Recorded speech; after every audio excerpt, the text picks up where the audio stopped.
kok aku ganteng ya? Ya, ganteng dari kejauhan. Waduh, cobalah sekali-sekali kau puji aku. Ya, kamu tau lah, aku orangnya jujur. Coba sini, aku lihat di cermin. Tuh kan, cermin aja jujur.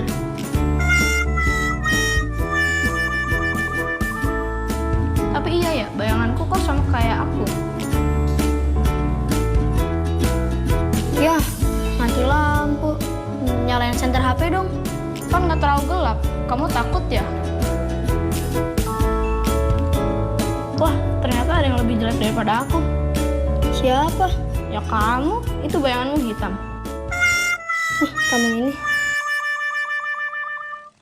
Halo Sobat X-Science, jumpa kembali bersama Kak Herman dalam program kesayangan kita, X-Science, Eksplorasi Sains. Adik-adik, tentunya adik-adik suka bercermin kan? Kira-kira bagaimana tampilan adik-adik di cermin? Atau ketika adik-adik sedang berjalan di siang hari, adik-adik suka merasa ada yang mengikuti, padahal tidak ada orang lain selain adik-adik. Kira-kira apa ya namanya itu?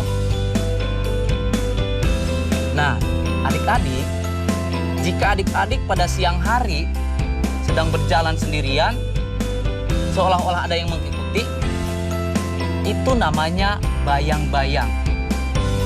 Tapi ketika adik-adik bercermin, ada tampilan adik-adik di cermin, itu namanya bayangan.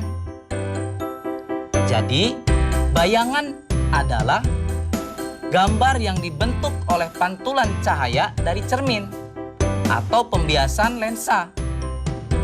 Bayangan ini menyerupai bentuk asli dan berwarna. Sedangkan bayang-bayang adalah ruang yang tidak terkena cahaya karena terlindung oleh benda. Tahukah adik-adik, bayangan suatu benda mempunyai sifat tertentu loh. Kakak kasih ilustrasi ya.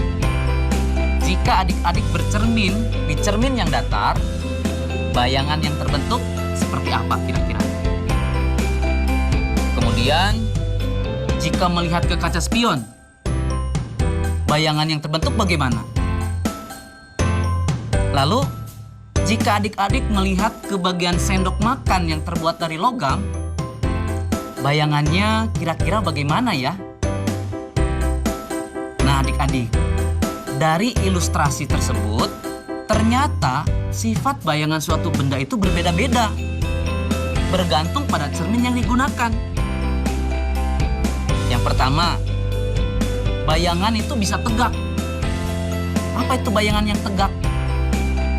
Bayangan tegak adalah bayangan yang posisinya tegak, seperti bendanya. Yang kedua, bayangan itu bisa terbalik. Artinya, bayangan tersebut posisinya terbalik dengan bendanya. Yang ketiga, ukuran bayangan. Jika dibandingkan dengan objeknya, ternyata itu juga berbeda. Ada yang sama besar, ada yang diperbesar, dan ada juga yang diperkecil.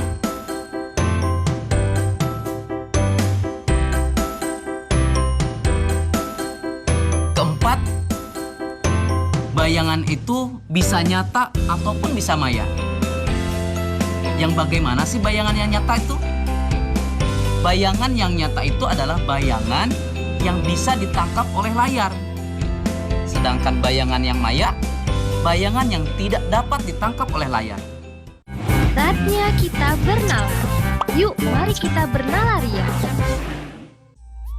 Sebuah senter diletakkan pada titik A dan tinggi bayang-bayang buku pada layar setelah diukur adalah 30 cm.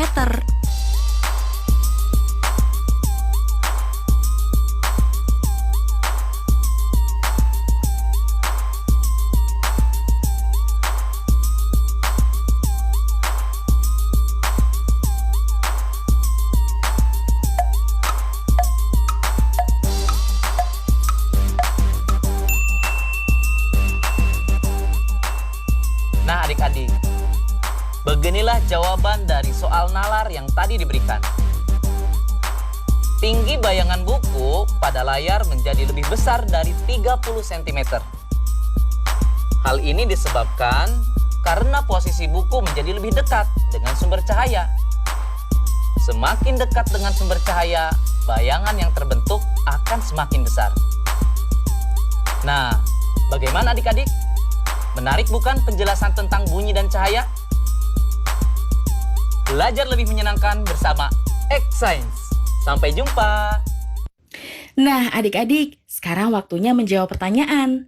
Pertanyaannya adalah, Rina bercermin di depan kaca cermin rias di kamarnya. Bagaimana bentuk dan sifat bayangan Rina pada cermin tersebut? Jelaskan. Dicatat ya, Rina bercermin di depan kaca cermin rias di kamarnya. Bagaimana bentuk dan sifat bayangan Rina pada cermin tersebut? Jelaskan. Jawablah pertanyaan ini sebagai tugas dan kerjakan dengan bimbingan guru atau orang tuamu. Sekarang adik-adik belajar di rumah saja bersama Kak Herman hanya di TVRI. Yuk bantu Kemendikbud menjadikan program belajar dari rumah di TVRI lebih baik dan menyenangkan untuk kamu. Ikuti survei evaluasi program belajar dari rumah di TVRI dengan membuka laman s.id/surveybdr. Untuk kamu yang berada di daerah 3T, terdepan, terluar, dan tertinggal, bisa mengikuti survei lewat SMS gratis dengan mengetik BDR, kirim ke 93456. Jangan lupa ajak orang tuamu dan gurumu juga ya. Adik-adik ingat ya, selalu rajin mencuci tangan, menjaga jarak, dan menggunakan masker jika hendak keluar rumah untuk mencegah penyebaran COVID-19. Sampai jumpa lagi.